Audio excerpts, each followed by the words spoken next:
In a world filled with sharks, bears, and killer bees, one man is brave enough to stay indoors to bring you the latest in gaming, movie, and pop culture news.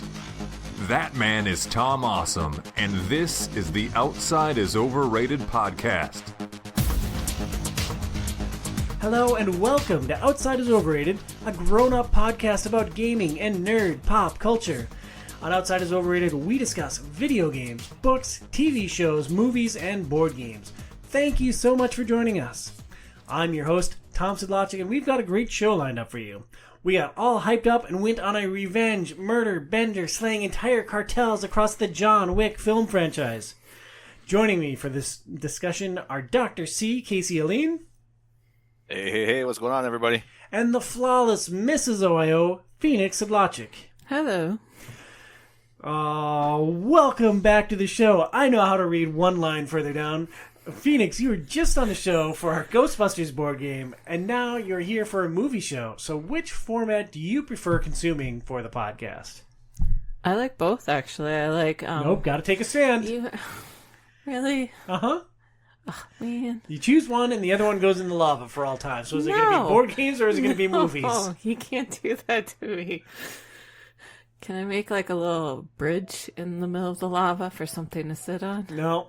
Oh my gosh. No. So which one do you hate with the burning fiery passion, honey? I can't choose. You can't choose between board games and movies. No, I love movies and board games. I'm really getting into them.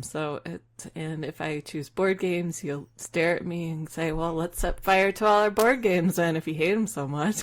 And you married me. What does that say about you, honey? A lot, I guess. A lot. Hey, should we psychoanalyze that, or are you going to make a choice? I'm not going to make a choice. But you have to take a stand.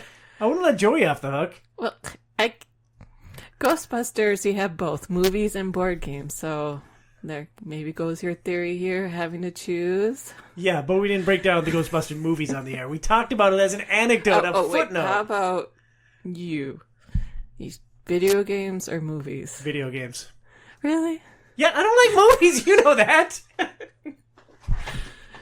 Man. I mean, movies are fine. All right, so Fee chooses movies, and we'll move on. Casey, you haven't been on the main show since our annual video game movie episode last December. Is it fair to say that you hate the OiO audience with a burning, fiery passion? Yes. Definitely.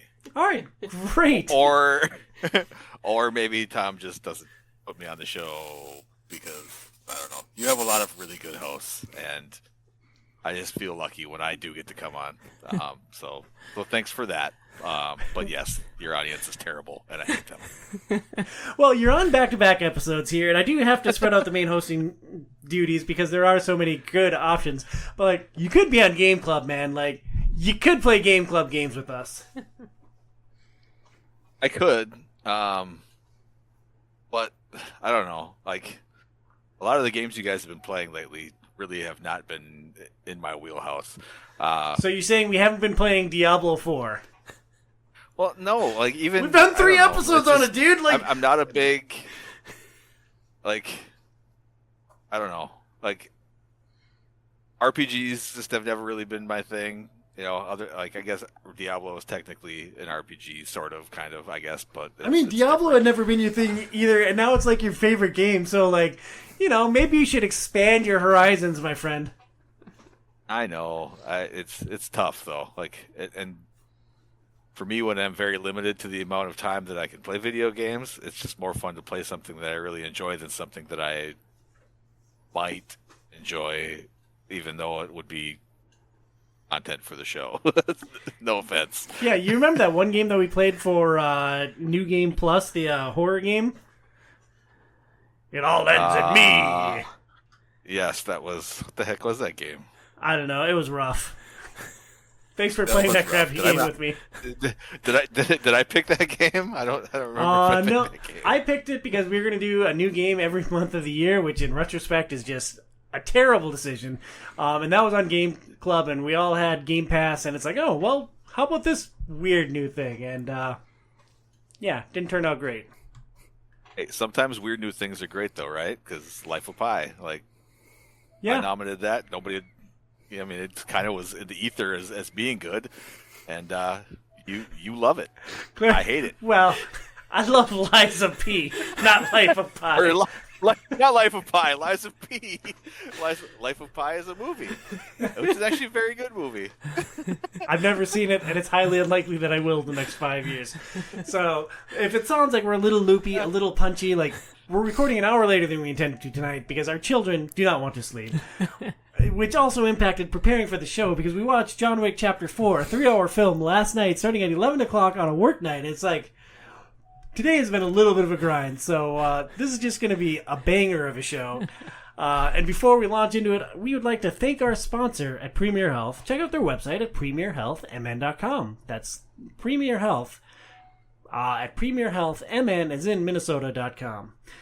Please support our podcast on Patreon at patreon.com/OiO. You can help us cover the costs associated with running a podcast and blog and all of the media that we pay for as a part of it.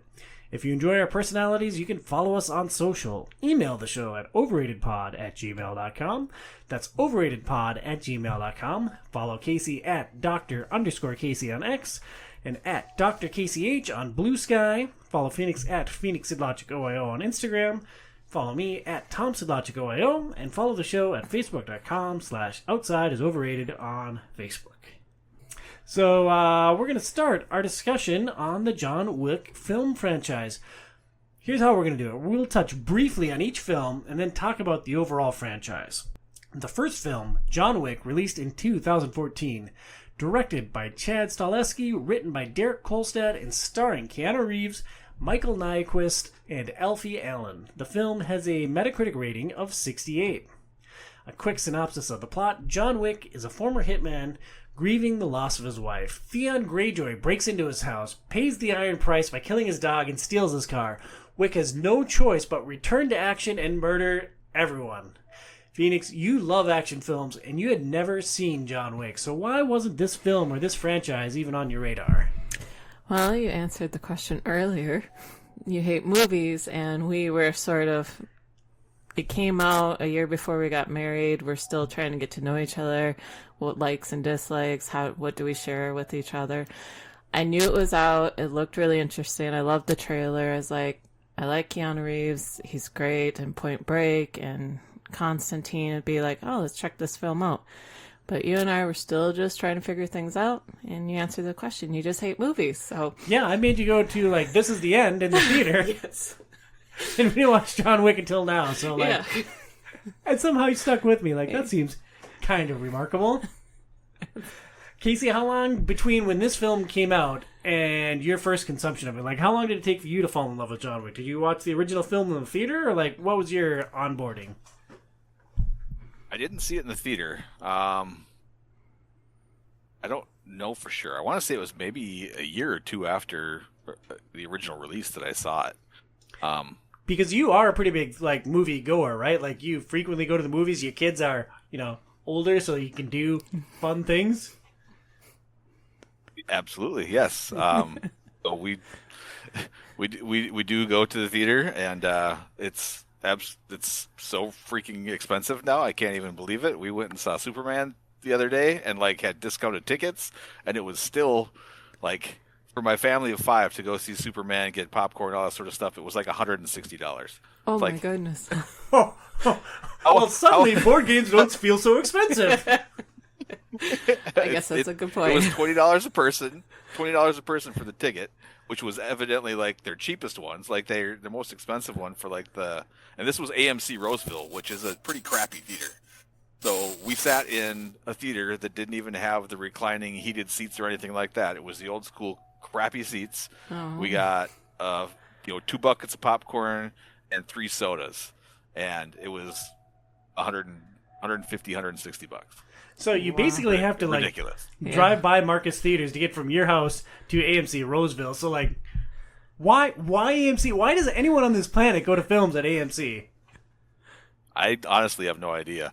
We went there because, so we had like a coupon, or we had something that made it cheaper, right? Even though I don't think it really was. I think it's just as cheap as Marcus. So maybe we don't go to AMC almost ever. We usually almost always go to the Marcus Firehouse, or we go to Alamo, which we love the Alamo. Glad it's back. The experience that we've had there is always been great. Like, it's worth maybe paying a little bit extra just to have like the more space and the server come to you and everything. And it's Alamo Draft House is really fun. So for anybody listening, there's some free promotion for Alamo Draft House. But Outside of the Overrated is not affiliated with the Alamo Draft House in any way. But Casey, coming back to John Wick, what unless they want to write me a check, in which case we would love to be affiliated. But Casey, you'd seen the original film before, I assume multiple times. You rewatched it just recently to prepare for the show. What stands out to you about the original John Wick film? Besides the first glimpses into what I think are the best gun fu in cinematic history, it's just that the mystery of who John Wick is. You get to see this character for the first time, and just kind of how he is, who he is, and you just get that, oh, he's the Baba Yaga, like he killed 3 guys with a pencil in a bar. It's like, oh, ooh, so you get these first like glimpses of who he is as a character, and then you get to actually see him kind of evolve as everything goes on, and then I think just like introduction of like the Continental and Winston and some of the other characters, it's that's I think the highlights of where this of that movie. Best gung fu in cinematic history. Feeny, do you take any offense to that statement? No, not necessarily. No. Just going off what Casey's talking about the original film, I mean, I really loved how they told the story, especially with the music. I was really enjoyed the music as far as the song placement, how they used it in this first film. It's something I kind of missed in the later films that they didn't use as much. But his story, what we find out, because if you haven't seen the film, all you hear about is the dog. Yeah, we went in with this preconception, like they killed his dog, so he goes on this murder rampage. And well, true to a degree, there is a lot more nuance to it than that. So I think they did a beautiful job of telling his character, his story, and why it led to what he did. And I'm sure you'll touch on the point, but the villain was a very interesting character himself. He was John Wick's original boss, who had him do work for him all the time. And he gave him this task so he could... An impossible task. And John Wick wanted to get out because he wanted to retire and get married. And so he does this impossible task, and then he's retired. And so it is interesting to see John Wick and his original boss through this whole film trying to feel out their dynamics, him trying to go after the son. So it was a great film. With the storytelling, the villain, and the kung fu was really interesting. I had a little bit of a hard time with some of the direct hand-to-hand combat that Keanu Reeves does. Felt a little soft and a little slow, but the gunfighting scenes, I can see why people love the way he directs those gunfighting, shooting, and different action sequences. Are very original to it, so. Yeah, and I agree with you on the main antagonist. Like, the setup is there's John Wick, his wife is dead, and he winds up with his puppy as like a last gift from his wife. And his former boss's son breaks into his house, kills his dog, steals his classic car, and so now John Wick has to kill the son of his former boss, but he still has a cordial relationship with the former boss. And like that empathy that they had for each other, I thought was really interesting, because the boss knew that his son was like this spoiled idiot piece of crap, right? Mm-hmm. But it's still blood. And so, like, he's mad at his son, and he doesn't condone what his son did, but he also can't just, like, hand his son over to be murdered by this hitman. So I thought that was really interesting. And what really stood out to me about the original film was that before we knew who John Wick was, we knew that he loved his wife. And maybe they reinforced that a little bit too much, but, like, the entire first quarter to fifth of the film is just John and his wife and their relationship, and then her funeral, and it's just like John loves his wife, John loves his wife, John loves his wife, John loves his wife, and then after the funeral, a delivery van shows up, and it's this puppy that she had somehow had sent to him when she was dying. It's just like That's really sweet. And then Theon Greyjoy happens, and it's off to the murder ballet. And it's interesting because they do build him up so well as what's the term again? Baba Yaga. Yeah, they build it up so much, his character, and it's like, and I kept waiting, like, ooh, what's he gonna do? What's he gonna do? Because they built it up so much. But sometimes I felt a little let down. Oh, Defoe bails him out. Okay. I mean, if you're an assassin, it's like, I wouldn't really lay in front of a full glass window if you know that, you know. Well, who's going to get him there? Because, like, no business can be conducted on continental That's true. grounds. Shooting through the window is conducting. But, I mean, Defoe was there. It looked like he was going to shoot him. So, I mean. Yeah, they certainly made us think that. Yeah. Alfini, is this a film that is still enjoyable in 2025? Yeah, I think it is. I think it's a great film to be introduced to Gung Fu, action sequences, the music, the song placement is just fabulous. And I enjoyed the storytelling as how they laid it out. And especially at the end with the whole car chasing scene with the villain and him just sitting there. And he hands a gun to Mayhem and just all of that was beautifully done between that Good whole... luck. Yeah, it's just... There's a lot of good sequences that were great and well done. So I think it's a great introduction to Kung Fu movies if you haven't really experienced them before. Which I haven't. It is a great film. Casey, you have any other thoughts on the original John Wick film? No, I agree with Phoenix. It's a great setup to the franchise and just the whole introduction to what you can expect for the next three movies, the character and the the potential build up for maybe what's to come. Although, like I said, I think of the four movies, this is the only one that is actually a standalone movie in and of itself, where there is a beginning and an end. The rest of them are all just one continuation of the other. So by itself, like this is a really good movie. Yeah, agreed. John Wick, pretty good. Chapter 2, released 3 years later in 2017. It has the same writer and director. Keanu returns, and he is joined by Ricardo Samarcio and Ian McShane.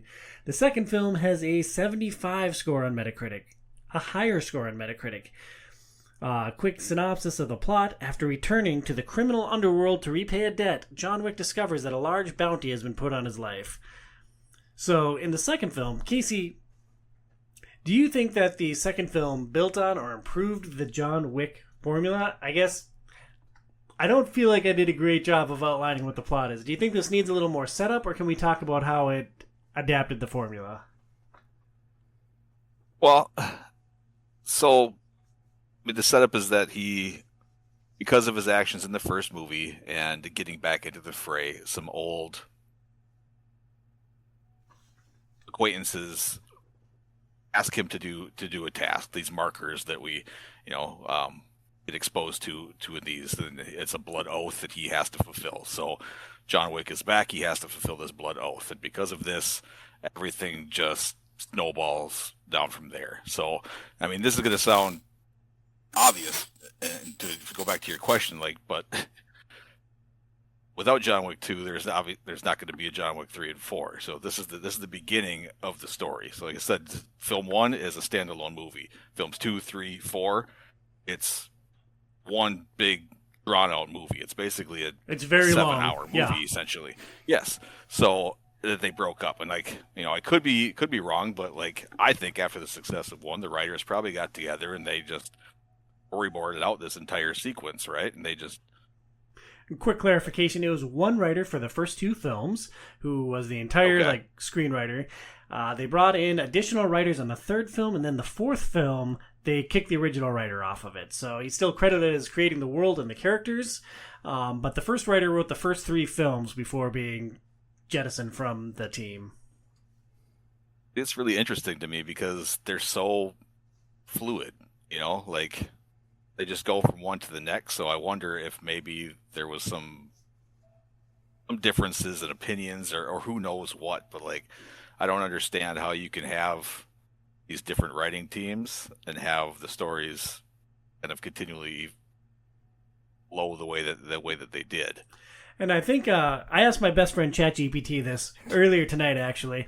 And what ChatGPT said was that it wasn't a bad split. There's no animosity. But the studio, Lionsgate Studio, just told the writer that he wasn't going to be back for number 4. He says that often happens in Hollywood, that like a writer will start a franchise and eventually the studio will say, well, it's graduated past you and we're going to have these other people continue it. And that can be done to shift the tone, to shift the characters. There's a bunch of notable film franchises that have gone under multiple writers. Pirates of the Caribbean is one, Fast and the Furious, Mission Impossible has had a series of different writers. So it's not uncommon in the industry. I just, looking at the writer and the director, it's interesting that they were teamed up for almost 3 entire films, and then there was a slight jostling of the formula in 4. Did we give you a chance to finish your thought on if 2 improved or changed the formula? Kind of, yeah. So, I mean, I totally get what you're saying with the different writers and stuff. Like, what I'm just getting at is it more like these 3 movies and how they, like, you know, with Pirates of the Caribbean, for example, like, yes, there is some, like, inherent flow to the movies, but each one on itself is a standalone movie in and of itself. Same with like the Mission Impossible movies. Yes, there's an evolution to the character there, and there's some tiebacks to some of the old movies, but overall it is a continuation and a flow of the complete story. And like I'm sure what you know, like obviously what you're saying is correct, but it just, I like that the 3 movies are just like, it's just one long, like almost, it's 7-hour movie. It's kind of like Lord of the Rings, right? Lord of the Rings is one long 12-hour movie. It's not. No. No. Okay, so I don't particularly like the John Wick film franchise. It's fine, but like I don't like that these latter 3 films are all connected as one long thing. Like Lord of the Rings, yes, that is one like continuous work broken into 3 movies, but that was also like 1,600 pages of well-written literature that still had to be condensed down into 3 3-hour-long movies. I don't think that when the original writer thought about John Wick, he thought about this epic magnus opus that this character was going to go on, this epic revenge bender. So like I don't like the comparison of John Wick to the trilogy, my friend. I don't know if I was comparing the 2. I'm just saying, like, I'm pretty sure you said they were the same and John Wick was better. Like, I'll roll the take back, but that's what I heard in my brain. Well, sure. You know, believe what you want to believe, but you'll see in a few pages of show notes that I did say that Lord of the Rings is a better. Well, spoilers, dude. Spoilers. But back to the original question. Like, I do think in 2 they did some things that are you know, add to the formula. It's that, you know, we learn about the high table in 2, and we learn some of the behind the scenes about the assassin world. We get introduced to the Bowery and the underworld, and they introduced us to his equipment, right? Like the Kevlar suits and the sommelier, which I think is one of the coolest scenes in the movie. So it's you get kind of all this additional character building and everything that's essential for the continuation of his character and the upcoming movies. Yeah, I think that's a good point. I thought 2 was a step back for the franchise. I think 2 was a lot worse than 1, but I see what you're saying, that there's a lot of important things that were introduced within the second film, so it was important for setting it up. For me, I missed the music from the first film. I missed the emotional connection to the antagonist, and it just overall was a step back for me. Feeny, do you think that 2 was an improvement on the formula, or do you think that Casey and I are completely off base? I agree that number 1 is its own separate entity, its own movie. And, you know, it did so popular, so they had to figure out a way to keep this story going. So they they expand the world.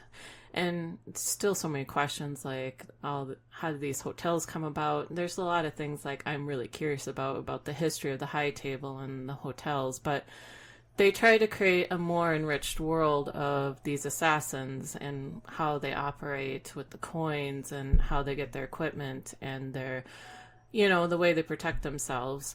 And so I can see where they're going. To me, it's the weakest of the four, but I can see it's a jumping off point for what's to come with 3 and 4.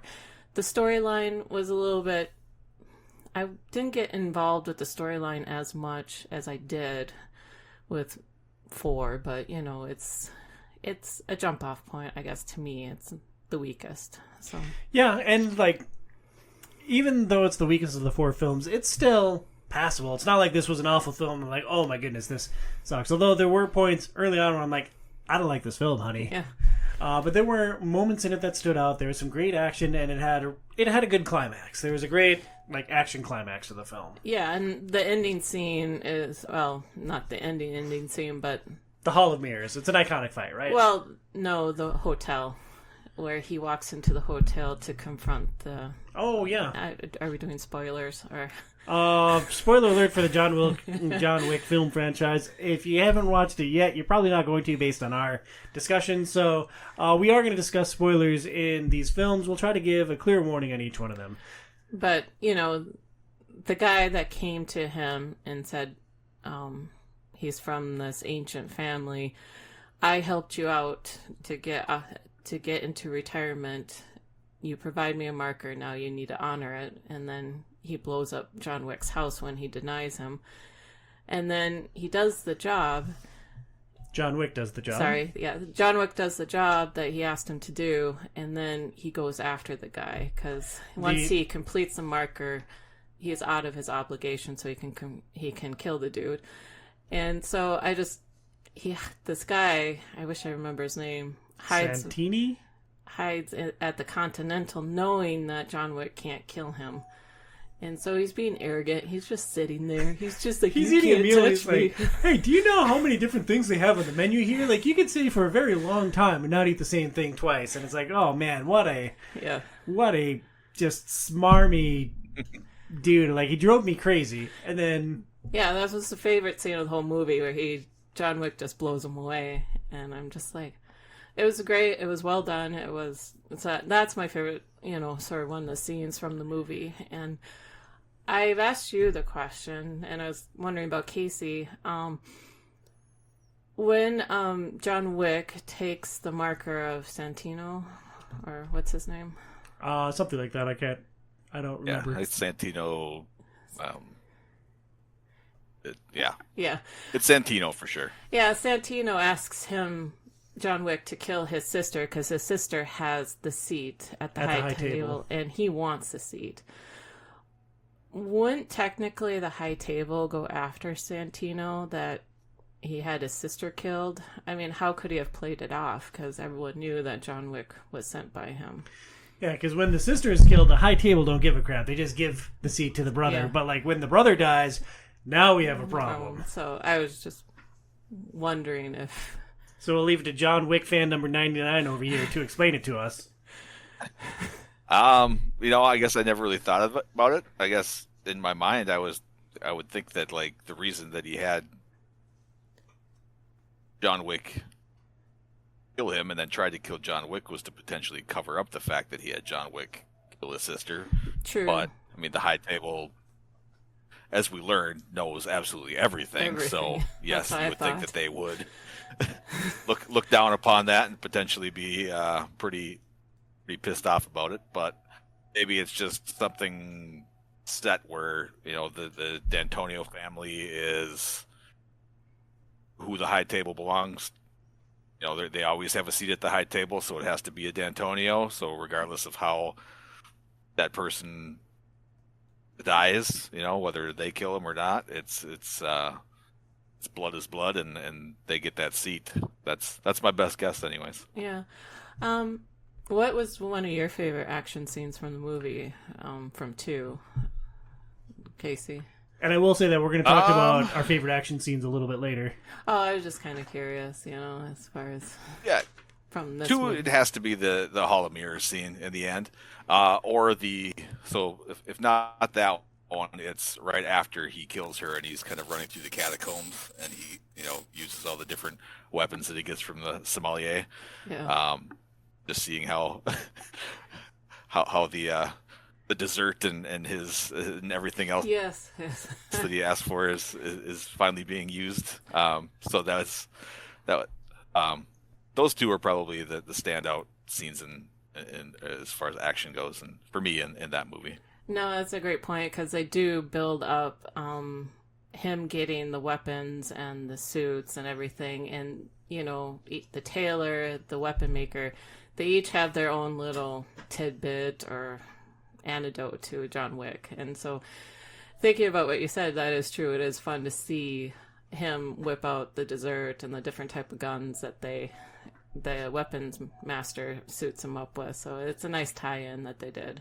It was an awesome little vignette within the film that is never referenced to or reused again in the entire franchise. And I've noticed several of these moments throughout the 4 films that they have great little things that just aren't utilized to their full potential. Yeah, sometimes. So, Feeney, I'll poke at you with this one. Oh, go ahead, Case. I was going to say, I think if they repeated that in every movie, it would get boring. Like you do see, in the other movies, and in 4, Lawrence Fishburne's character brings him suits from the Bowery and says this is for the final duel and stuff like that, and here's your attire and stuff like that. So you do see a little bit of it, but it's not from the sommelier and everything like that. But not the sommelier, but the tailor and so you do get little aspects of it. But I mean, I can kind of see why they didn't do it, because I think it kind of would lose its luster a little bit if they did something like that in every movie. Disagree wholeheartedly. Phoenix, is this a film that needs to be watched if you're not doing a podcast on the John Wick film franchise?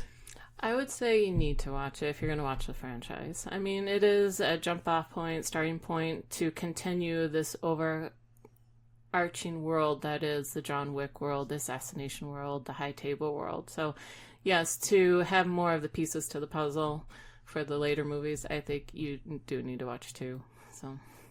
Yeah, same. I mean, if you have no intention of watching them all, then I would say no. You don't need to see it. But if you plan on watching all of the John Wick movies, especially 2, 3, 4, you absolutely need to see this, because I think 3 and 4 would be a lot more confusing if you didn't watch this one. Sure. And I'd say you could just watch the first film and move on with your life, and you're none the poorer for Well, it. you're using the word franchise. Yeah. So just watch the first film, and we'll cut the show off here. We're going to discuss the other 2 films in the franchise as a whole in just a minute, but we're going to step aside for a quick note from our sponsor, Premier Health. Well, the other day I was walking up this massive flight of stairs trying to get to my Magic the Gathering duel, and some butt monkey kicked me in the chest right when I was getting to the top. I tumbled backwards down 100+ stairs, and man, as you can imagine, my back hurts really, really bad. You guys have any idea where I should go get it looked at? I'm sorry I kicked you down those stairs, dude. It was an accident. It was I knew you had to be there at 6:03 a.m. specifically, and you were almost there, so I just wheeled up in my car, and I just popped out, and boop! And got you good, dude. I thought that was going to be funny, but you should check out Premier Health. They have solutions for back pain, neck pain, car accident, and stair stunt-related injuries and more. We suggest seeing Dr. Brian Camille in Golden Valley, Minnesota, or Dr. Kelsey Camille in Coon Rapids. Learn more at premierhealthmn.com. That's premierhealthmn as in Minnesota.com. Now we move on to the third film, John Wick Chapter 3 Parabellum. Released in 2019, the film has the same director, and the writer Kolstad is joined by Shay Hatton and Chris Collins. For the actors, Reeves and McShane are joined on screen by everyone's favorite Catwoman, Halle Berry. A very brief synopsis of the plot. John Wick is on the run after killing a member of the International Assassins Guild. With a $14 million price tag on his head, he is the target of hit men and women everywhere. So, Phoenix, I'll start with you. What does Chapter 3, Parabellum, do well? They do well. Sorry, the movie does well, expanding upon the world, continuing the storyline of how is John Wick going to get out of this scenario. bringing a lot of surprise elements to it, especially at the end with Ian McShane's character, Winston, what happens at the end of the movie. But you have, again, very unique, very different fight sequences brought out in this film, and very cool fight scenes of him trying to run away because he has an hour because he's excommunicado, meaning he can't use any resources, he can't hide, everyone's going to be out looking for his blood because it's an open contract on him. So it's him trying to think quickly to figure out how does he keep finding a way to live, and him running through the streets trying to figure out a path out of everything. And the fight scenes in that, you thought it was a museum, but I don't know if it was a weapons store. You know, they're just all breaking glass and throwing knives and hatchets.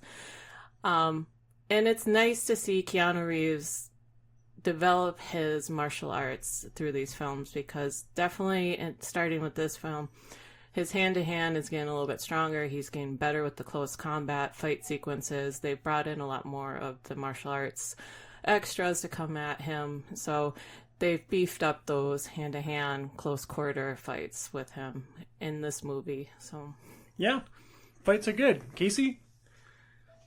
Yeah, man. It's fights on fights on fights on fights in this movie, right? Just from the jump, it's yeah, like Phoenix said, you got that 1 hour where he's running trying to figure out what the heck he's going to do, and then, you know, the entire movie is basically just a 2-hour ode to the art of fight choreography and, like, what the heck else could we do? You know, like, hey, let's bring in dogs, let's have him slap a horse's ass. No, yes. You know, like, it's just He used one the thing horse after as a another. weapon. Hey, that was really remarkable. Let's bring in motors. You know, it's like everything is in this movie. Like, it's like, okay, what can we do now? What can we do now? And it's, you know, everything is done to the highest level, and it's super awesome. You know, and I think it climaxes with one of the best fight scenes in the entire franchise. You know, it's when they get to the very end and they're back at the Continental, and, you know, the lights go out and all the guys come in, and it's just it's such a fun scene. So. And then you get to see Double Dragon Mark Dacascos, you know, and his skills since Double Dragon have greatly improved. So thank God for that. I love Mark. He's great. I've seen a few of his films. Brotherhood of the Wolf is a great film with him in it. But I have to say, I love the scene where they're both at the hotel and John Wick sits down on the couch, and then Mark looks at the seats and he sits down right next to John Wick. I'm like, is he going to try something? What's going on? Yeah, like Wick sat on the edge of a couch, and so like a sane, logical person would sit on the other edge of the couch or one of the chairs, and no, he plops down right next to Wick in the middle. And he just starts bouncing. I'm like, oh my God, he looks like a kid in a candy store. And it's like, I think Mark did a beautiful job delivering that whole scene, saying, I just love you, man. You're the coolest. I love fighting you. I think he was great in this film, and I really enjoyed that scene between him and John Wick. So, yeah, the fight scenes were killer. Yeah. But what I thought made 3 stand out and stand above 2 and just slightly below 1 was that there were some really interesting characters that they brought in this film. Mark Dacascos was good, and like he's this BA fighter, and he's got like this team of ninjas, and like he is taking down all of the High Table's perceived enemies, and it's like, wow, those guys are ruthless. And then he geeks out over meeting John Wick, like the top of the profession. And I thought he was really interesting and charismatic and also awesome. And also Bronn, you meet a member of the High Table. I didn't look up the actor's name, but he was Bronn in Game of Thrones. It's like, oh, well, that was an interesting scene. And there was all the fights with the dogs, and then the fight in the knife store was great. And it's just, this was a really good film. I don't think it stands on its own as a thing that you could watch without the rest of the John Wick lore surrounding it. But if you're into action films, I thought this was a really good film. So, Casey, does this film change the Wick formula at all? I don't think so. I mean, it's just, it amps up, and you know, it's John facing the consequences of his actions. It's what it is, and yeah, him trying rules to and get consequences. out of it. So, it's a consistent theme throughout the films. Yes, it is. Beanie, what do you think? Do you think it changed the formula at all? As far as if we're talking about specific John Wick formula, I think they built upon it, and kudos for the team for coming up with new ways of fighting, like we've talked about, using a horse as a weapon. And that's hard to do. You got to keep figuring out new ways to how do you fight differently, or how do we change up the environment. You know, we had the wall mirrors, we had how do we keep this interesting and doing cool new moves, and how do you keep ramping up the stakes. So there was an interesting progression across the first three films. The first film was primarily guns and cars as weapons. The second film introduced a lot more hand-to-hand combat. The third film takes things up to a whole new level with a wide array of like new weapons and confrontations and scenes. Yeah, and I think the hotel scene, which towards the end of the movie with the final sort of confrontation with this hotel, the hotel itself, its life is on the line here, and Winston's about to lose everything. And, you know, he hides away down in a safe and John Wick's like, I need guns, and he just points to all the walls around him like, well, take anything. And then you have this continual scene of different ways of fighting and gunplay. And it was interesting because we noticed right away, and I think they do a decent job of that the suits that the SWAT team was wearing was bulletproof. And it's like, so you're trying to see them trying to figure out how do we get through this bulletproof armor and stuff. And it's interesting seeing they come back and get the shotguns, and then they're just blowing everyone away with the shotguns. So, and the water scene in the pool, that was different and unique, where he falls into the water and he's fighting the guy and shooting him, and then I'm totally spacing. I don't remember that scene at all. Casey shaking, yeah. I remember Theon That's the stuff that I love about this. No, here's this is the stuff that like just separates it and makes this just so much better than anything else. It's the like them taking into the physics in the pool, and like John Wick kicks back up against the wall because like the guy is shooting at him, but he knows the bullets can't actually make it through the water. So you actually get to see the bullets traveling through the water and like not having any effect because he's back far enough. And then he kicks off at the wall, gets up right on the guy and pulls the trigger because he's underwater. He knows he has to, and that's how you're going to kill the guy in there, right? So it's that little stuff, Tom, that like makes this just so good. And like, dude got shot in a pool. You know, it doesn't super duper grab me. You know, like but like other movies, right? You're like, oh, a guy jumps in a pool and there's guys like shooting from up top, and no matter where that he is, he's going to get hit with the bullets. Right? It's like, that's not realistic. Everything that happens in these movies, yes, it's very like kind of over the top outlandish, but it's all very true, very like with how he handles the guns, how he reloads the guns. Like, Keanu is very, very skilled with this, and he actually partakes in 3-gun competitions, and that's something that I think is amazing. Like, 3-gun competitions, if you don't know what they are, it's pistol, shotgun, and usually like a AR platform rifle, right? So it's 3 different guns, many different stations. You have to go through. They're timed. You're doing it as fast as you can. So he's very, very, very good at the actual reloading sequences are him. Like the stuff that he does with the clips and grabs them and like how fast he gets them in there. It's crazy, but it's true. And this is Keanu. It's not a stuntman doing this. The shotguns, like if you notice how he loads the shotguns versus some of the other things, like the way he slides the shells in, like it's legit 3-gun, like full on, like high level competition shooting. And it's amazing, and that's the stuff that like makes this movie so freaking good. So do you think that that's the real secret sauce of the John Wick formula, is the reality of it? Because like I love the stylized fight scene in the Kingsman. I love the Kingsman film, and I could watch it over and over again, but like as cool as the fight scenes are, it doesn't feel super real. This has, with Keanu's skill and like things being grounded in reality, do you think that's what makes these films so appealing to such a wide audience? I mean, I do. It's what makes them so appealing to me. I mean, beyond like, okay, do the Kevlar suits really exist? Maybe. I guess I don't know about things like that. It's like, I'm skeptical. Can you really get shot with a thin, you know, like, who knows? But I do think it's really cool that, like, in the very end when they take their suits off and all the bullets fall down out of it, like that's freaking awesome. But yeah, like I think like as you rewatch these, like you guys just watched these for the first time. I've seen these movies. I've seen 1, 2, 3, probably 5 to 10 times each. I've seen 4. I've rewatched it again, so this is the second time I've watched 4. And I'm definitely going to watch it again because.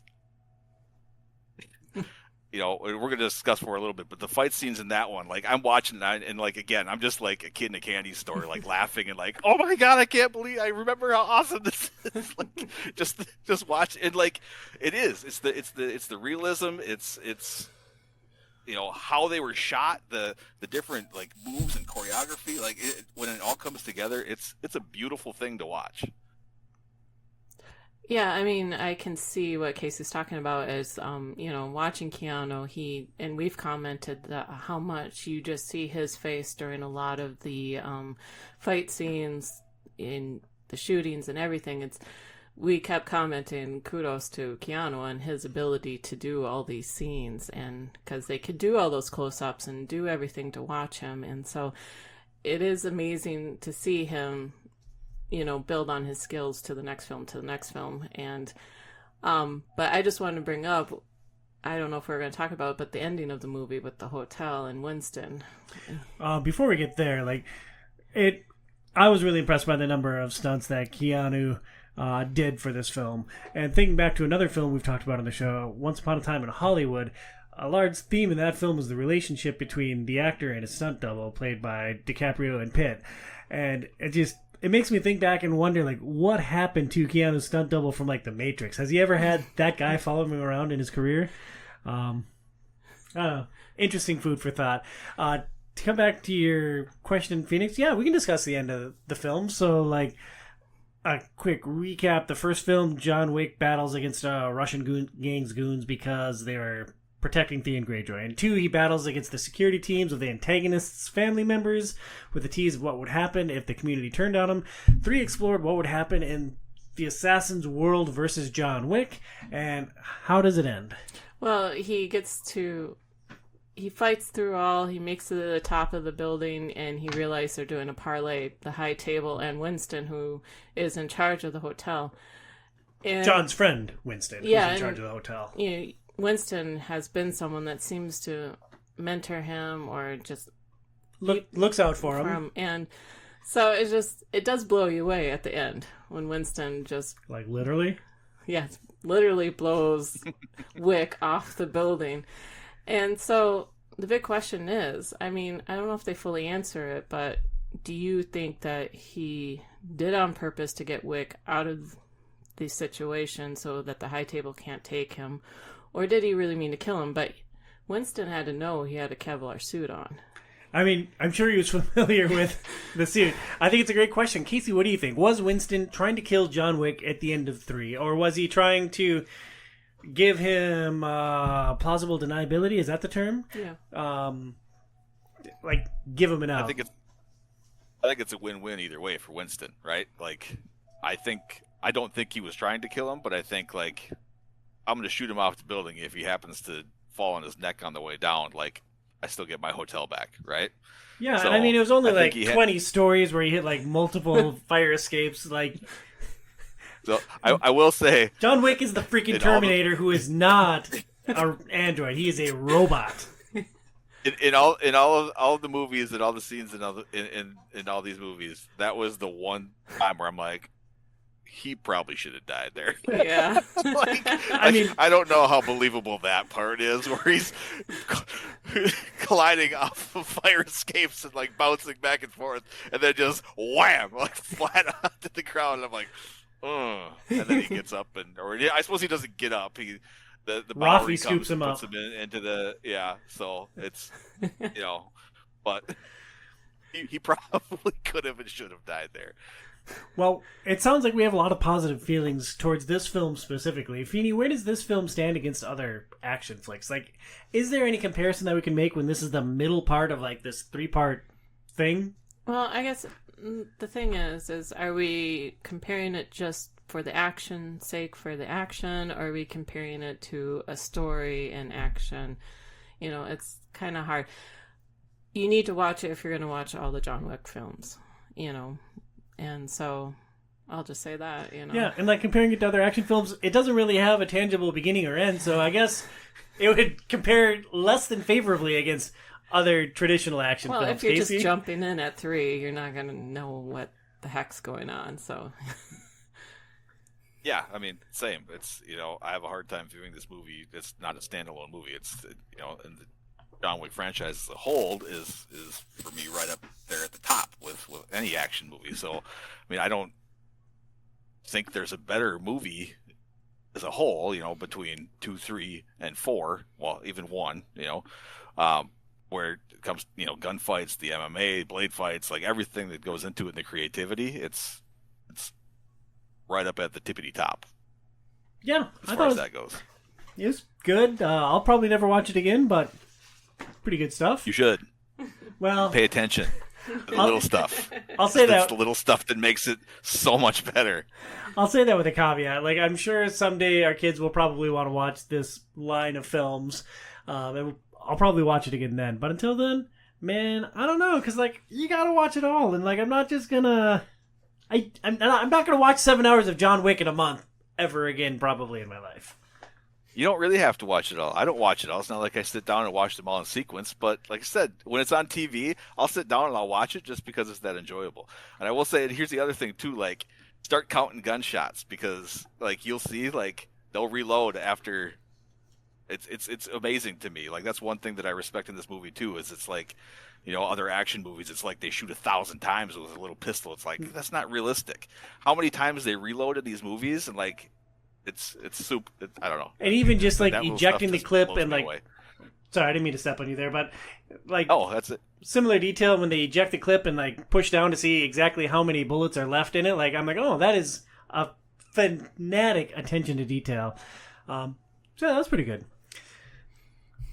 So now we arrive on the most recent film, John Wick Chapter 4. Released in 2023, 9 years after the original film, Stahelski remains the director. Kolstad is now credited as a third writer behind Shay Hatton and Michael Finch. Doing a little additional research, it looks like he was off the project, but he's still credited as a writer because he created the world and the characters. Keanu Reeves reprises his role as the titular character, joined by Matrix co-star Lawrence Fishburne and George Georgiou. Yeah? Yeah. Quick plot synopsis. John Wick uncovers a path to defeating the High Table. But before he can earn his freedom, Wick must face off against a new enemy with the powerful alliances across the globe and forces that turn old friends into foes. Casey, what did Chapter 4 do well? Everything. I mean, it just built on the other two movies, and it just continued to get better and better and better. I think the action sequences in this one ramp up even more. Yeah, Peter? Yeah, I think they built on what they've done previously. Again, they came up with really unique and different type of fight sequences, different ways to film and shoot how someone is fighting and killing each other, but they also bring in some very interesting, unique characters, side characters into this film. I mean, the guy with the gold teeth, I thought he was kind of interesting villain. The main villain was really well done by the actor, but I love that they brought Donnie Yen, and I've always liked his films. He's fantastic. He's great. Part of me is like, did they give him the handicap of being blind because they don't want him to kick John Wick's ass too much? Because Donnie Yen is an amazing martial artist. He's incredible. And also, the whole Japanese hotel is very interesting. I wish we had more of the backstory of the relationship of the manager of the Japanese hotel and how John Wick knew him. And so part of me was like, okay, I would like to know a little bit more of that history and the history between John Wick and Kane. But beyond that, they definitely built on top of what they've been building from 2 and 3 with all the action sequences and the high table and the stakes that were at the end of the film. I really love the marquee in this film, and like it occurred to me that I didn't even look up who it was. It's Bill Skarsgård. He's done a lot of stuff. He was in Deadpool 2 as Zeitgeist. He was in It as Pennywise in the most recent iteration of that film. He's got a lot of acting credits. He looked really familiar, and I didn't... That's Pennywise? Yeah. Yeah. Holy smokes. I scrolled past it real quick, but give me 1 second to verify. The name is very familiar. I'm almost... It in Pennywise. He was also in Atomic Blonde, Allegiant, Anna Karenina, a lot of stuff. Oh, he's in Atomic Blonde? Mm-hmm. Because the main writer from 1 and 2, he wrote Atomic Blonde, I believe. Oh, interesting. So that might be the correlation why they brought him in, possibly, for this film. So, yeah, he was really good. Yeah, he was. I really liked the marquee. I got distracted right there. I looked away from the show notes. Where are we? What's happening? What are we talking about? Yeah, we were just talking about what Chapter 4 does well, and I agree on the action sequences, and I really like the marquee as the villain. So... the next thing I wanted to ask, Phoenix, are you surprised or are there any strings from across the first 3 films that you're surprised that they didn't pick up in this final chapter of the John Wick franchise? There's some characters like I would like to know a little bit more about, like Halle Berry. It's like it's hard to see that she survived, but maybe she did. But kind of like to know. No, she's dead, dude. I know. The cop from the first films, I know it's a strange thing, but it's like he kept asking John Wick, "Are you working again?" It's like, and he did it in the second movie. It's like, it'd be nice to know a little bit how the cop knew that how his job was back before he retired. But that's a silly little thing. But there's, characters. It's like, oh, what happened to them? What happened to them? But... yeah, I wish it was Guy Ritchie, like, pulling everything back together. Casey, what about you? Were there any threads that you were surprised that they didn't pick up more? Not really. I think from the first movie at the end when he's smashes the bejesus out of his car again, and then John Leguizamo comes out and is like, "Man, I thought you loved this," and he's like, "Okay, can you fix it?" And he said, he takes the car and is like, "Yeah, you'll get it back Christmas of 20." Whatever year he says. It would have been really funny, like if sometime in 4, John Leguizamo somehow got Keanu Reeves' car. Yeah, his car. I missed Aurelius. He was a good character in the first one, so like I'm disappointed that we didn't get any kind of conclusion with him. What about the dog? Like the dog was such a big theme through the first 3 movies, and like even when somebody else's dog gets shot, like it just. I'm surprised that they dropped the dog theme with John. And the last one that I wanted to touch on was I thought that the Bowery and Lawrence Fishburne were dramatically underused. Like, I expected something from them other than Morpheus saying, "I'm the king! Long live the king!" And it's like, cool, you drove a boat. Like, I thought you were going to be an actual involved character in this film. I think it's really funny too. And he's like, "How close can you get me to the church?" And he's like, does the little like sign of the cross, and then they get in the boat, and he's like, "How many freaking miles away? Like, come on, man, throw me a bone here!" Like he had to go through all these different things. Still, it's like, oh, I thought you were gonna get him like right next to the church, man. I mean, given his immunity to fall damage, like they should have just found a freaking catapult, just like load him up. Crank it up and freaking fling him. It can't be like higher up than the hotel was, the Continental, right? Would have been a lot easier. So the 4th film ends. The final scene. Spoiler alert for a film that's just a couple years old. Spoilers. Spoiler alert for John Wick Chapter 4. The final scene is Winston and what is Morpheus' name? The King? Alright, well, Ian McShane and Lawrence Fishburne are standing at John Wick's tombstone, and they talk about whether he's in heaven or hell, and then they walk away, and then credits roll. Not John, you're Casey. I was looking at John Wick's name on the show notes. Casey, is this the end for John Wick? And should it be? So, Is he? Do you really believe that John Wick died from a couple pistol bullets in a duel? Like, do you really think that John Wick is dead? Well, Kane's a pretty good shot, right? I mean, Kane is kind of a bad himself. Well, and was there a big red splotch over John Wick's heart? It's a culmination of things, right? Like he did. Like, he jumped out of another high building and went splat on the pavement again. He rolled backwards down 100-some steps. Yeah, it's a culmination of things, but John Wick isn't dead, dude. They showed his tombstone, so I guess he could be alive, and he's just like, they showed the tombstone to be like, draw your own conclusion, but to me, he's dead. So he saw, they did like the little thing, like, like I'm seeing my wife. It's like Gladiator. I'm running my hands over top of the wheat fields, like, and then you see his grave. So I think he's dead. Did you see them dig a hole, put him in a casket, close that casket, drop it in, and cover it up? No, it's just a tombstone. Like, anyone could place a tombstone anywhere. It's like, it's just a cover so that, like, he doesn't get pulled back into Hitman Life. Phoenix, what do you think? Is John Wick dead at the end of the fourth film? I would like to believe he's dead, that he found peace. I know in the third film, he was not ready to die. He wanted to keep living to remember his wife. But the way they played the end of him staring off at the sunrise, I would like to think that he came to peace, to let go finally of everything and just meet his wife again. So just to be crystal clear, you're with Casey on this one. I would like to hope that he is dead, but you know me, I already looked up. Yeah, I do know you, and I do know, but I mean, they're working on John Wick 5, so presume that he's alive. What? But... Yeah, that's in production right now, so. Okay. I'm sorry I just ruined that for you, my dude. No, I mean, it's great because I love these movies, so hooray.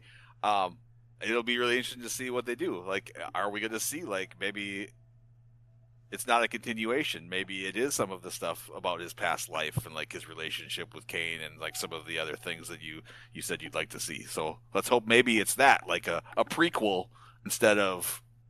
That's true, yeah. The continuation of is he dead or not? I don't know. Like, I think the ending was a good ending.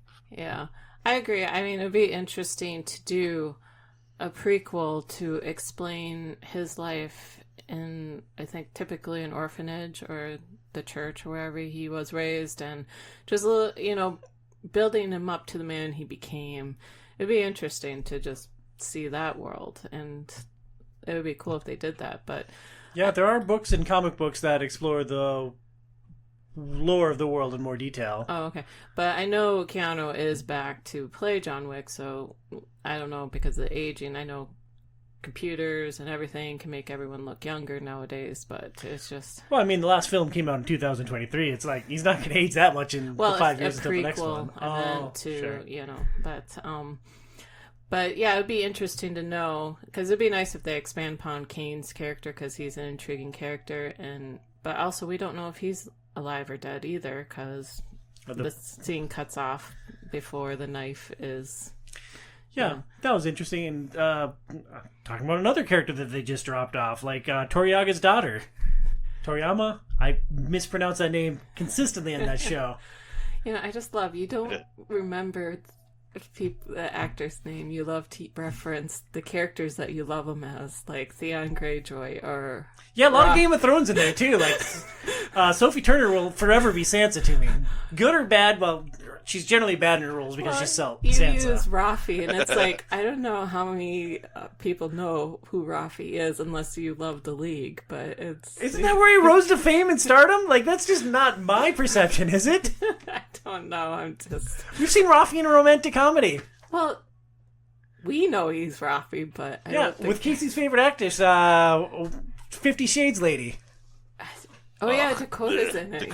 Dakota. But, So I drove us way off topic there. Let's wrap up our discussion of John Wick by talking about the series as a whole. So, Casey, you clearly have a huge affinity for these films. We touched on it earlier. Do you think, can you put your finger right into the secret sauce of John's popularity?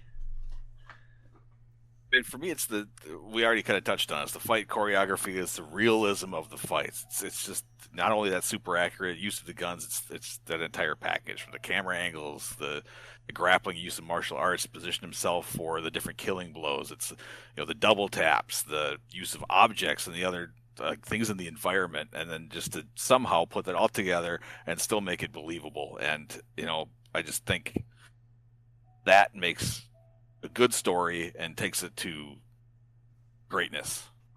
And Casey, one of the things we've discussed a lot on the show, because we've watched a lot of crappy movies together for our video game movie podcast, and one of the things that I've observed and that we've talked about in the past is how hard it is for first-time directors to make a quality product. Do you know how many films outside of the John Wick franchise the director Chad... goodness gracious, what's his name? Chad Stahelski has directed? How many films has Chad Stahelski directed outside of the John Wick Film Franchise? I have no idea. I mean, I've never heard of him before. So I would guess 3. Would you like to take a guess, Love? 6. If you take 3 away from 6 and then take away 3 more, the answer is 0. He has not directed a film outside of the John Wick film franchise. And I think what makes him such a standout, you'll never guess what his background is. He's a stunt actor. Oh. And you know where he rose to prominence? The Matrix. He was Keanu Reeves' stunt double in The Matrix. Oh, that was his big breakout role.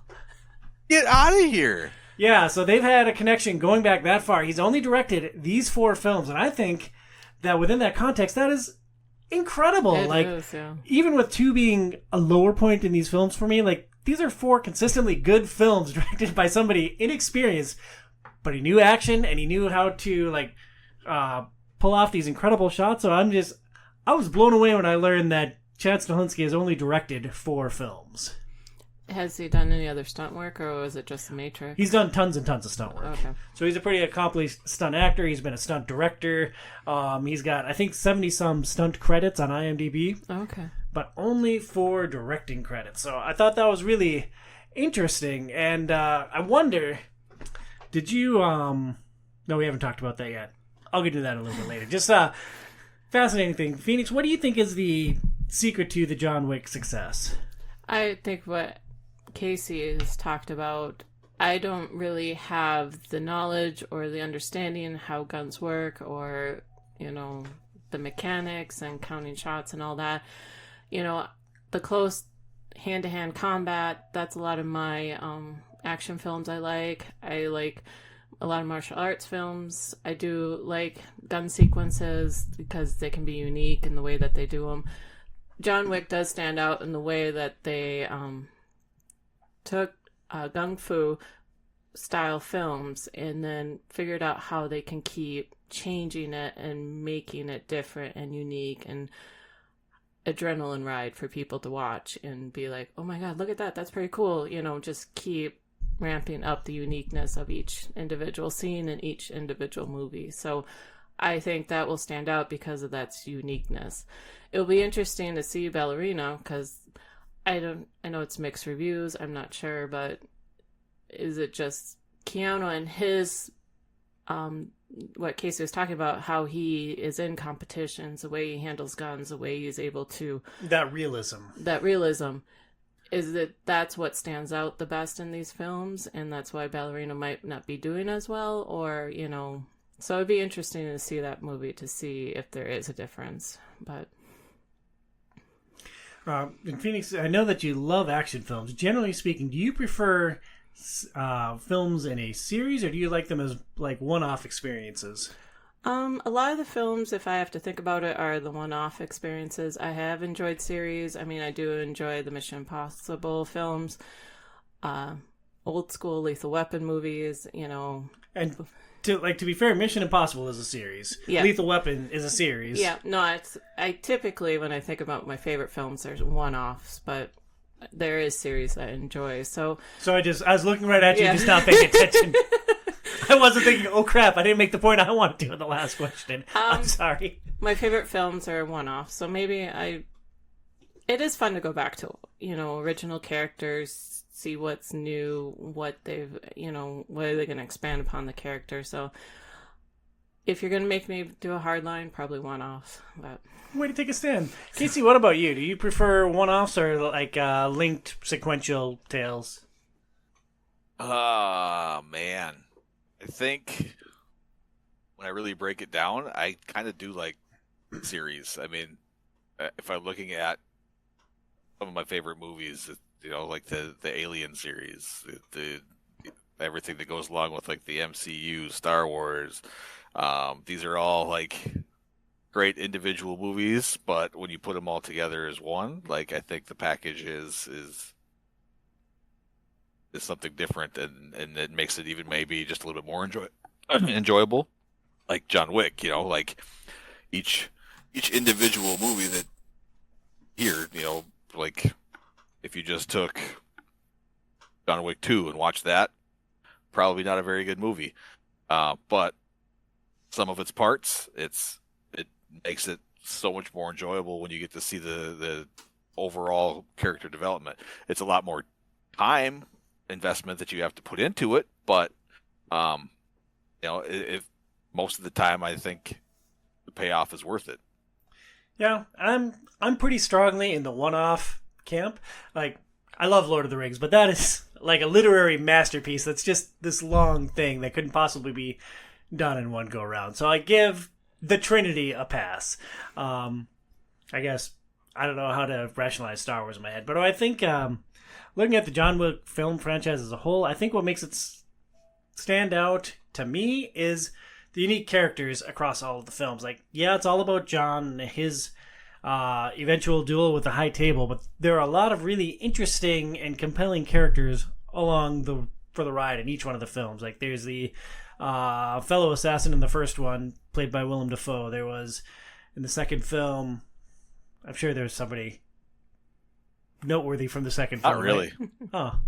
Honestly, there wasn't. There was Ruby Rose's character who, like, she kind of disappointed me in the end. There was Common, who was the bodyguard to the sister, who, like, Common, I think, is a great actor overall, but, like, his action sequences, for me, kind of underwhelmed, too.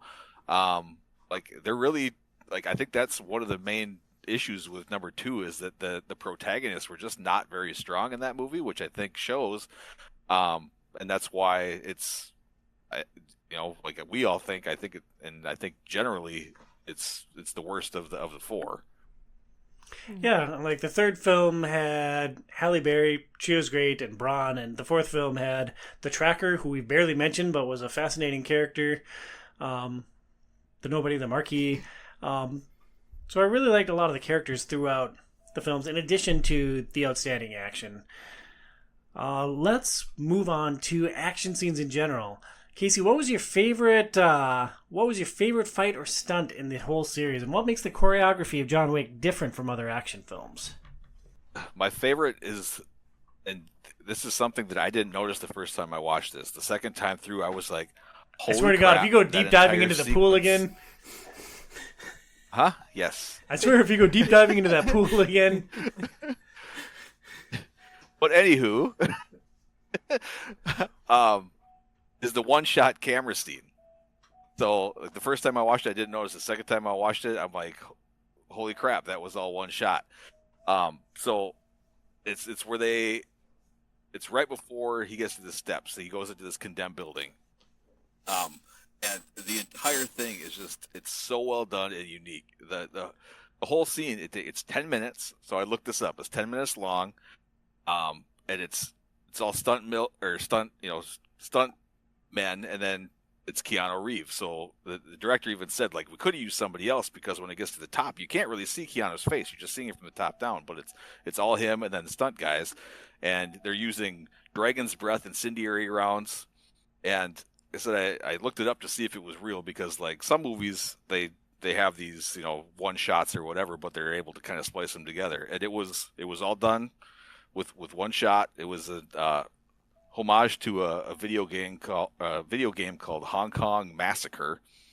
and the camera was flown, and it was choreographed with specific moves for where that camera would be in space at that time. So the director would call out a number for each specific location along the fight, and then they had, or along the flight, and then they had to know, the actors and the stuntmen had to know, like, when he called that out, this is what you were doing during that sequence. And then when you're not in that, because you could see all these different rooms from up top, they had to just like ad lib and pretend like, okay, this is what I'm going to do if I'm searching for him.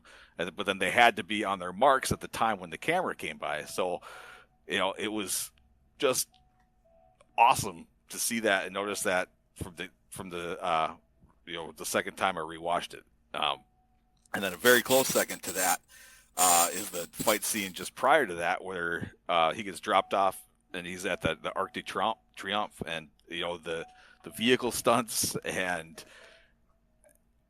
all just the insane like sequences and everything that go along with it, like when they threw in the bus and the dogs jumping on top of the cars and doing like, they just kind of, again, just bring everything together for these just big climactic fights at the end, and they're just so over the top but still like believable and incredible. And again, it's Keanu in that car, so where does that scene that they're all kind of in the middle there, and he's just drifting around him over and over and over again, shooting, where both the doors are blown off. It's a Barracuda, and it's Keanu in this car drifting around these guys, driving his own stunt again while he's shooting out the door of the Barracuda. So like, Keanu just he blows my mind, man. He's very talented.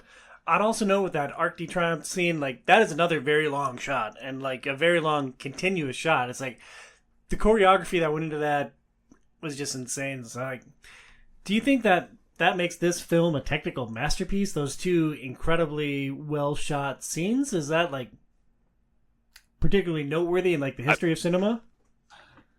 Well, especially now when you tell me that this guy has only directed 4 films, right? Like, to pull something like that off and to have the camera views and like all the different sequencing and everything that has to be timed so perfectly, and to again just make it believable. Like, that's the thing that just really blows my mind in this, is when you watch it over again and you see everything that's happening, and like it's all like, I mean, could potentially happen. And like when you have a guy like running across and he gets flung into the air and then knocked down and shot very specifically, it's like all this was timed out and planned, and like it's just, I don't know, it's crazy to watch and to know that. I mean, it makes sense that the director's a stuntman, because all the stunts and stuff that they had to do for this, like, that's probably the only type of person that could pull this off, is somebody who has that intimate knowledge of the industry and how to do all that. And it's incredible, because he nailed it. Like, it is, when you really break it down, I think it's the single best gun fu, mixed martial arts, knife, like everything, culmination of everything, these sights, these stunts and everything. It's just, it's so incredibly well done when you watch it over and over again. The first time you see it, it's like, it's mind blowing. But then when you really slow down and watch it and see how intricate everything is, and all the different, like you said, like with just like when you're reloading, like checking and like pushing the thing down to see how many rounds you have left, and then put, like, that stuff doesn't happen in other movies. I don't know. It just kind of blows my mind. You just went full Burns mode there, my dude. One thing that I had a point. What did I want to interject in that? It was about the Arc de Triomphe scene. Do we think that we're giving the director too much credit? Is it possible that like a director of cinematography or whoever was like coordinating the shots was the one that made these things so believable, or is that all within the director's purview? I don't know how movies are made. I mean, I don't know either, but I know watching the documentary with David, the film movies that we did with Billy, and he talked about doing your Peter Jackson. No, sorry. We just did it with Billy, and it's your favorite film. Swingers. Who's the director. He was talking about the complexity because it was just him, but he had to figure out all the camera shots and all the cinematography. Because he was doing dual roles as director and director of cinematography or cinematographer. Something like that. Originally, Favreau wanted to direct the film, and Lyman was going to be the director of cinematography. So, going back to watching the documentary about him talking about it, it's like, I think it's both. I think Chad has a mind that probably could picture the whole thing. He's done stunts, he's done movies, and I think he could picture the whole thing in his head and probably was able to come across.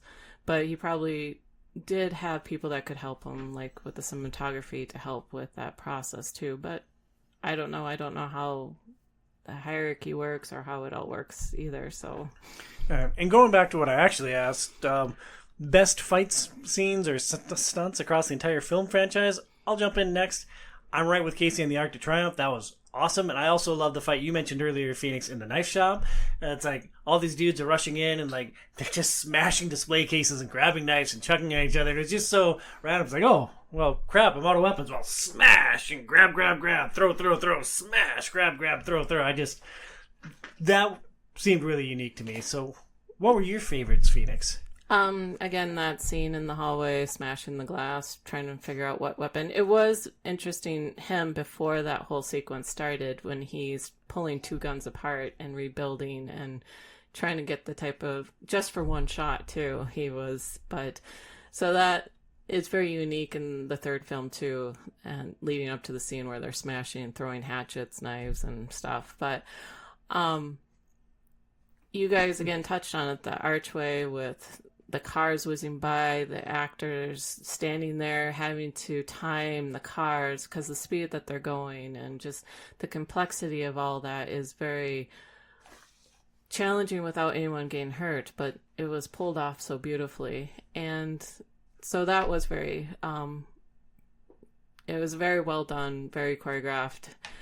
I really enjoyed Donnie Yen's as a character, his character Kane, and he was great. It was fun to see him play the blind man trying to hear and fight and use the doorbells, and it was cool because we didn't really talk about his character that much. I just bring it up because it is, as an actor, it was fun to watch him figure out how to fight he's playing a blind man and how to portray that in the movie, fighting these characters. So what I thought was particularly interesting about him, having not seen him in other films, having not seen a lot of martial arts films, the way that he could move his body just blew my freaking mind. It's like the way his physicality and just like ducking, dodging, dipping, punching, and it's like everything he did was just like a flurry, and it was hard to process, and I thought it was awesome. No, yeah, he's pretty amazing to watch. He's one of the top ones to watch.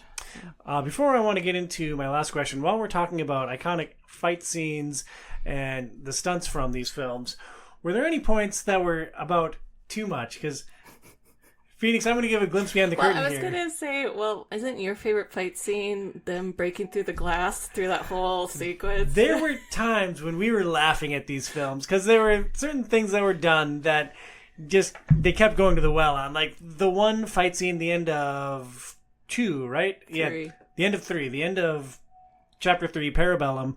John Wick and the Iron Chef are squaring off, and the Iron Chef just keeps throwing him through these glass display cases. Like, it's not hyperbole to say he went through 10 of these zombies. It's like, just picks him up, throws him through another one, picks him up, throws it. It's like, how many of these cases are we going to smash? Like, yeah, it looks cool, but like, I get it.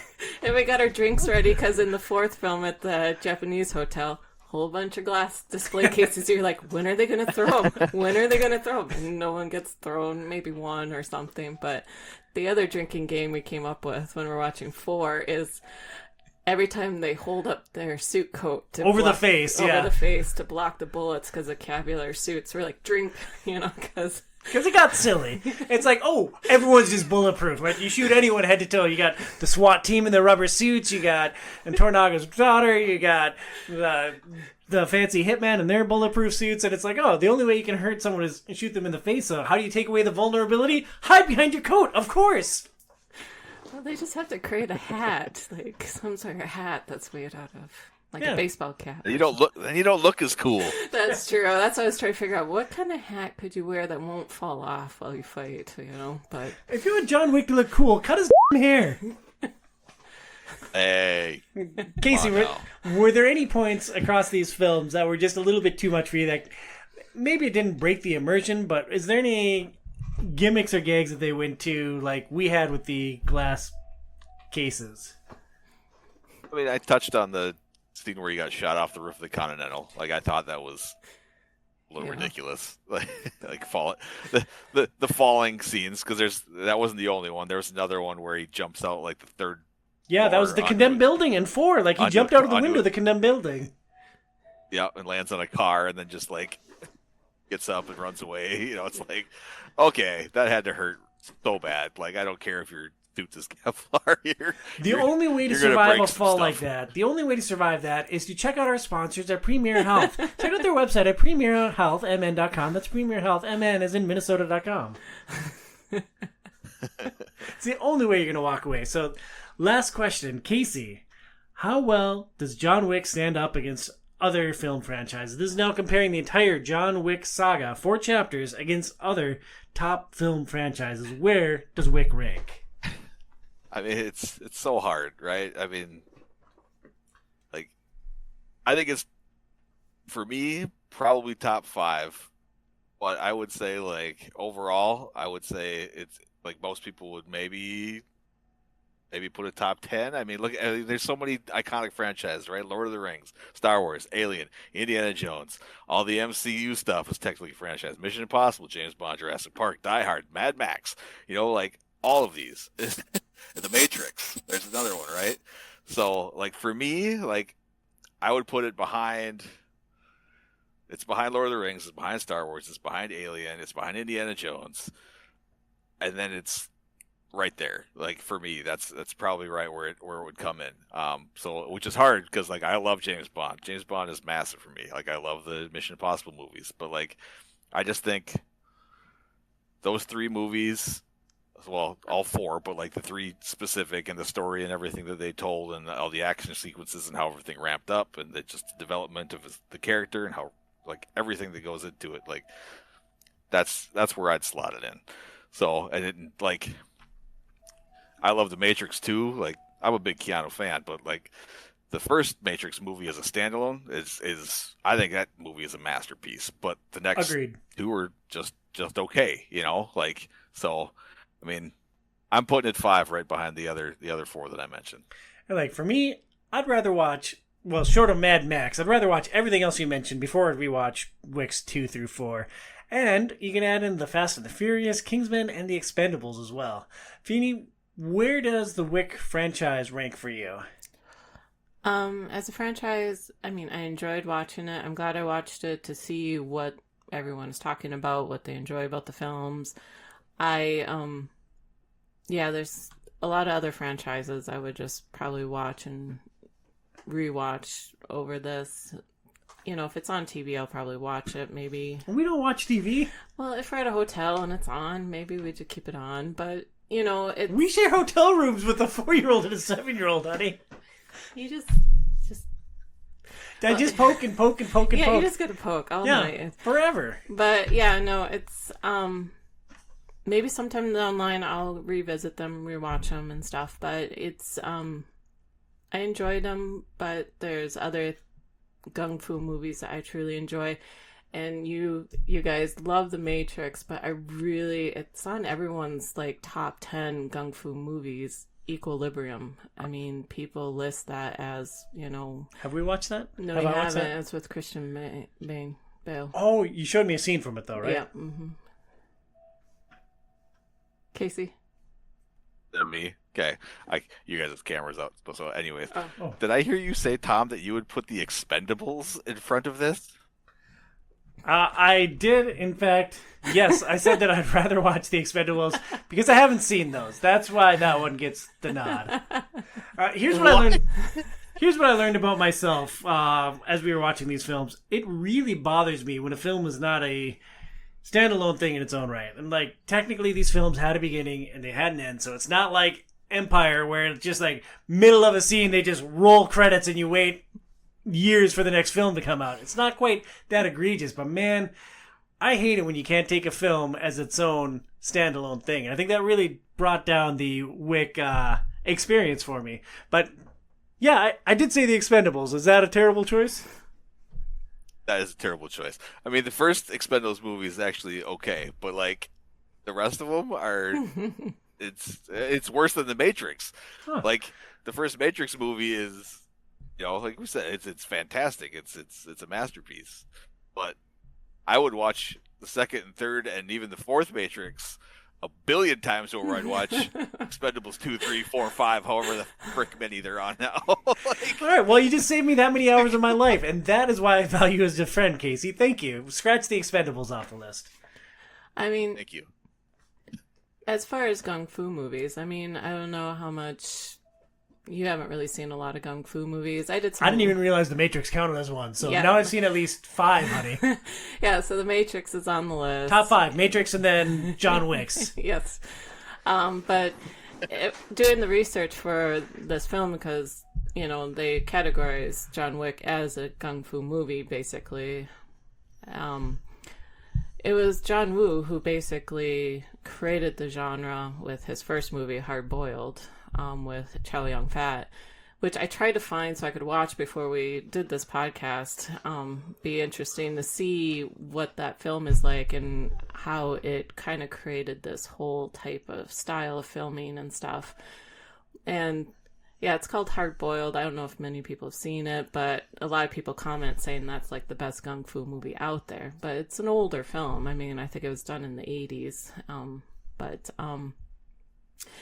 Then my favorite film is on the list, and it's The Man from Nowhere from South Korea. And it turns out when I was doing the research, the writer who wrote this movie actually wanted to do a remake of this movie in America, but he came out with John Wick film, the first one. And so people credit The Man from Nowhere and Old Boy as the two films that brought John Wick to the screen. John Wick has become a lot more with 2, 3, and 4, but as far as the first film, and if you guys have not seen The Man from Nowhere, it is an incredible film to see. And I like that film because the story has the kung fu and the fight sequences, but it's very heavy on the story too, and there's a lot of consequences that are dealt at the end of the film too. It's like he's not above the law and stuff. So, but that's interesting. I have 2 more quick pieces of trivia. The original name, or the name of the original script for John Wick was Scorn. Oh, really? Yeah, Scorn was the original title. Do you know where the phrase John Wick comes from? No. Apparently, it's Keanu's ancestral name. Really? That's fascinating. Yeah, so there you go. There's your useless bar trivia for next time. Casey, Phoenix, is there anything else that you guys want to say about the John Wick film franchise before we retire these films and never reference them again in our waking existences? I mean, if you like kung fu movies and like a wild ride and like seeing unique scenes that are done and not repeated, and I think you should watch them. I mean, and if you want to watch a miniseries that masquerades as 5 movies, like if you have the time commitment, that's probably how I should frame this. Like, these films are all good. Like, yeah. 2 is a little bit of a lower point, but they're all good films. It's a time commitment that's hard for me to accept right now, and I definitely knew what I was getting into when I signed us up for this podcast. Casey, closing thoughts on John Wick film franchise? Watch it again, and then again and again. And like I said, it does. I know you're probably never going to watch it again, like you said, unless your daughters want to watch it with you at some point in time. But the more you watch it, and like the more like closely you're able to pay attention to the little nuances of everything that's going on during these fights and the little intricacies and everything that goes along with it, they get better. like you didn't like it now, you're probably gonna really like it the second, third time you watch it when you realize all the little stuff that goes into all the choreography and everything. So yeah, it's great. I love them. Yeah. Well, I'm going to jot down a note about what you just said, and in 25 years, when I revisit these films, I'll shoot you a text and say, like, you're right. Thanks, dude. That wraps up our discussion on the John Wick film franchise.